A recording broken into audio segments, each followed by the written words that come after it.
Você sabia que dá para investir se protegendo da inflação no Brasil e ao mesmo tempo se expor ao dólar e investir no exterior nas maiores empresas americanas? Isso tudo junto em um único investimento? É um investimento que eu acho muito interessante ao meu ver, que é simples e prático para você conseguir unir essas duas coisas: proteção contra a inflação no Brasil e exposição ao dólar e às maiores empresas da economia americana. A gente vai falar aqui sobre o ETF GOLD 11 e nesse vídeo eu vou explorar um pouquinho mais sobre os detalhes desse ETF, como que ele funciona, as vantagens e desvantagens e, é claro, os riscos e o que você deve ter atenção antes de investir nesse produto. E, é claro, ao final do vídeo eu vou dizer se eu investiria nesse produto ou não. Então, bora lá!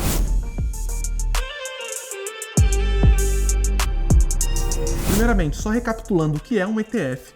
Um ETF é um fundo que replica algum índice. É como se fosse um fundo de investimentos, mas sem ter um gestor ali trocando posições ao tempo todo, e ele replica algum índice, por exemplo, o índice Bovespa, o índice IMAB11, o índice S&P 500. Então é um fundo que replica todo o índice. Tudo que tem no índice vai ter no fundo também, porque o índice você não consegue comprar um índice, né? Então você compra um ETF, né? Um ETF, que no fim do dia nada mais é do que uma cesta de produtos de investimentos, uma cesta de ações, vai depender do índice que você quer replicar. Então, poxa, você vê todo dia no jornal, né, ou nas notícias, índice Bovespa sobe tanto, índice S&P 500 cai tanto ou sobe tanto. São os índices e através de um ETF você consegue replicar esses índices. Então é como se você comprasse aquele índice e o ETF, obviamente, vai ter a volatilidade igualmente ao índice, né? Ele vai acompanhar a subida, descida, enfim. É como se fosse um espelho do índice mesmo, tá? Então, ele é vendido em cotas, igual como cotas de fundos de investimento. O ETF também é vendido em cotas.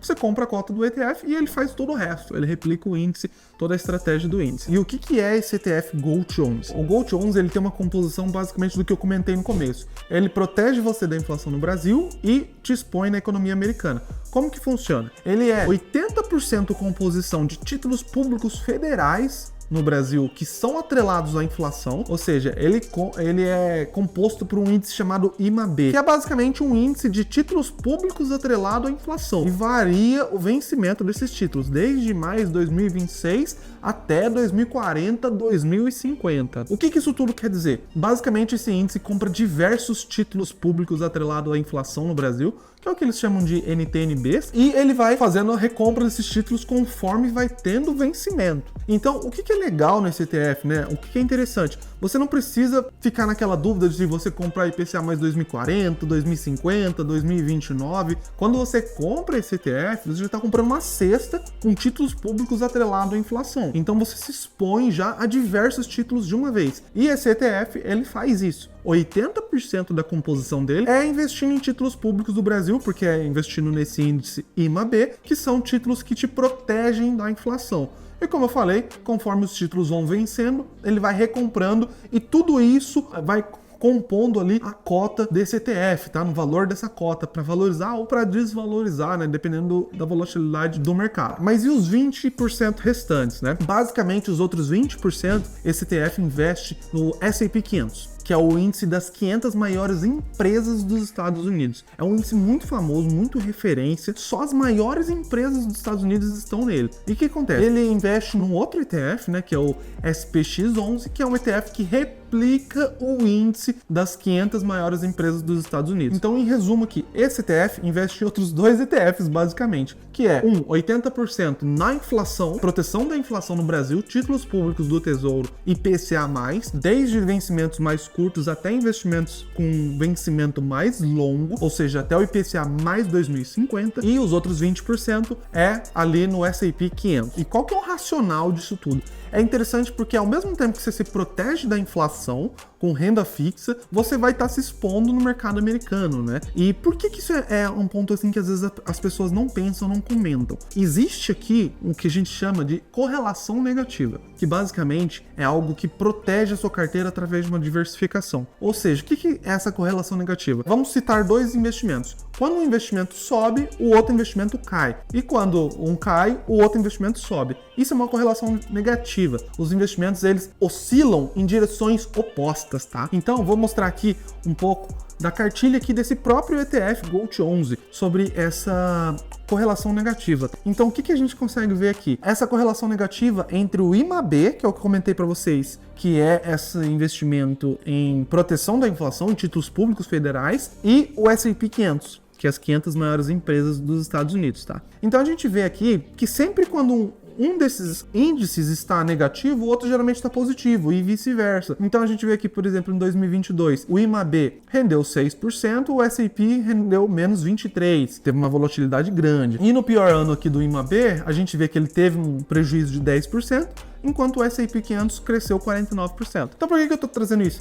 Porque a correlação negativa ela vai te ajudar a proteger, a equilibrar a sua carteira com diversificação. É um pilar muito importante aqui na jornada dos investimentos, tá? E tudo isso falado, já introduzi, você já entendeu o que é esse ETF. Vamos ver um pouquinho dos riscos, dos principais pontos aqui de vantagens e desvantagens desse ETF. Falando um pouquinho das vantagens. Algumas coisas aqui que eu já comentei, né? Ele traz uma boa diversificação, ou seja, você se expõe à economia americana, você se expõe ao dólar, tá? A economia americana é a maior economia ali do mundo, né? E as 500 maiores empresas americanas, então um ponto bem bacana aqui. Ao mesmo tempo que você tem uma proteção contra a inflação do Brasil e uma exposição ao dólar. O que significa isso? Não tem hedge cambial. Basicamente, esse investimento ele está exposto à variação do dólar. Ou seja, se o dólar subir, ele reflete no valor da cota desse ETF. Se o dólar cair, o mesmo acontece. É a mesma coisa. Se você comprou $100, por exemplo, com R$500, aí você foi para os Estados Unidos. Se quando você está lá nos Estados Unidos, o dólar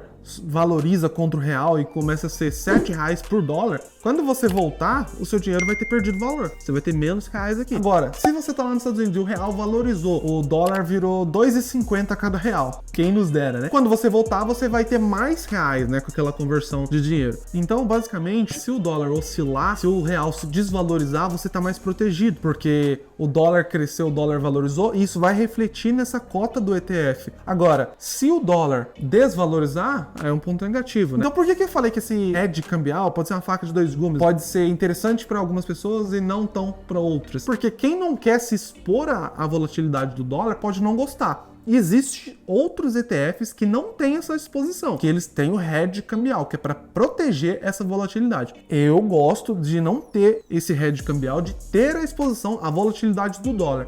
Por quê? Nesse ano a gente veio vendo, né, uma queda ali do dólar em relação ao real, mas no longo prazo a tendência é que o real sempre se desvalorize contra o dólar. Então ter essa exposição, no meu ver, é mais interessante para mim. Então eu acho isso aqui um ponto positivo desse ETF. Ele não tem come cotas, igual alguns fundos de investimento de renda fixa, que se não for um fundo de debêntures, por exemplo, os fundos de investimento de renda fixa no geral tem come cotas, que eu acho péssimo, porque ele antecipa esse imposto, então ele atrapalha esse acúmulo ali dos juros compostos e está sempre antecipando esse imposto. E depois esse fundo tiver um prejuízo, você não vai recuperar. Então eu não gosto da ideia do come cotas. E a gente também não tem IOF, então se você quiser sacar depois de 10 dias, né, você não vai ter aquela tabela regressiva do IOF descontando ali da sua rentabilidade. E ele tem um imposto de renda retido na fonte de 15% independente do prazo. Por que eu coloquei isso aqui como vantagem? Porque quando você investe em renda fixa, você tem a tabela regressiva do imposto de renda. Até 180 dias você paga 22,5%. Até 360 você paga 20%.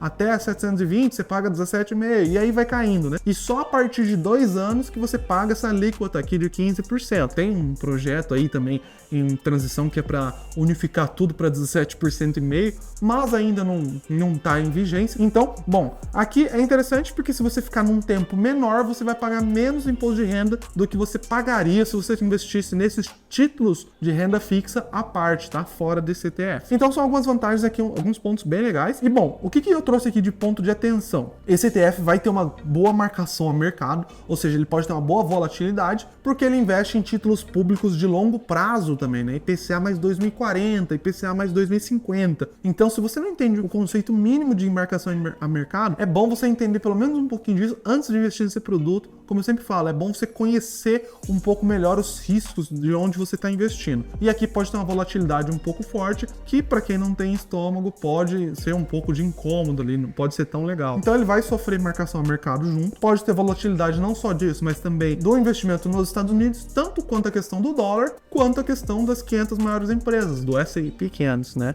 Então ele pode ter uma volatilidade assim, um pouco diferente de outros ETFs, tá? Então, ponto de atenção. Ele tem a taxa de administração, diferente de você investir por conta, né? Obviamente, de 0,50%, que é um pouquinho alta em comparação a alguns ETFs, tá? Mas ainda é menor do que fundos de investimentos, que chega a ter taxas de 2,5%. Então, ETF geralmente tem uma taxa bem mais baixa que fundos de investimento. Essa aqui ainda é um pouquinho alta, mas é uma taxa baixa em relação a fundos de investimento no geral. E não é tão alta assim, é um pouquinho mais alta que alguns ETFs, tá? E essa aqui, um ponto bem importante é que é uma taxa máxima, né? Então pode ser que tenha outras taxas ali para investir em 2 ETFs e tudo mais, mas mesmo que isso tudo acumule, não vai passar de 0,50% ao ano. E um ponto aqui que eu deixei uma balança, né, que vai depender do tipo de investidor, é o reinvestimento dos dividendos e cupons dos títulos públicos federais. Ou seja, ele não vai distribuir dividendos, ele é um ETF acumulativo. Então, se ele receber dividendos, né, das 500 empresas dos Estados Unidos, né, do S&P 500, ele vai reinvestir esse dividendo, formando aí uma bola de neve, né? Tentando trabalhar aí na acumulação desse ETF para ganho de capital acumulado. E recebimento de cupons, né, de títulos do Tesouro também vão ser reinvestidos, então ele não vai distribuir dividendos. Eu particularmente gosto dessa dinâmica, mas tem pessoas que preferem receber os dividendos. Então aqui é um ponto que pode ser um ponto de atenção, mas também pode ser uma vantagem. Bom, e agora vamos lá para dizer se eu investiria nesse ETF. Mas antes disso, se você tem curtido esse vídeo, se tem gostado desse vídeo, te agregou algum valor, poxa, deixa o seu like aí e se inscreve no canal para mais conteúdos como esse, que isso nos ajuda bastante a continuar entregando esses conteúdos para vocês e para esse vídeo ser entregue para mais pessoas. E vamos lá, eu investiria nesse ETF e qual a minha opinião? Bom, eu acho um produto bem interessante, eu investiria sim nesse ETF. Lembrando, isso aqui não é uma recomendação de investimentos. E para que público que eu acho que é interessante? Para você que quer uma caixinha mais pronta, né, que não quer ficar fazendo vários investimentos à parte, você quer algo mais simples e mais pronto, é bem legal, porque ele já investe em PCA+, né, em vários títulos, ele investe também nas 500 empresas dos Estados Unidos, você vai ter uma exposição ao exterior, à volatilidade do dólar, então é uma caixinha pronta bem legal para você que quer fazer essa diversificação. Mas lembrando, esse ETF não é para reserva de emergência, não é para início nos investimentos, é legal se você já tem uma reserva formada, se agora você está começando a investir ali depois da sua reserva de emergência, já quer diversificar, já quer se expor a um pouco mais de risco, de volatilidade. Lembrando que aqui tem volatilidade, apesar de ter 80% de renda fixa, ele tem 20% de renda variável, mas é muito legal por ter essa exposição ao dólar, que eu acho muito interessante, e ao próprio S&P 500, que é um índice muito forte dos Estados Unidos, das 500 maiores empresas. E você não precisa ficar comprando vários papéis, né, vários títulos do Tesouro e tudo mais. Vem tudo numa caixinha simples, uma caixinha pronta, tá? Bom, deixa nos comentários o que você achou desse ETF, se você investiria nesse ETF ou se você prefere investir à parte ou em outras opções. E é isso, espero que tenham gostado do vídeo e vejo vocês no próximo vídeo. Valeu!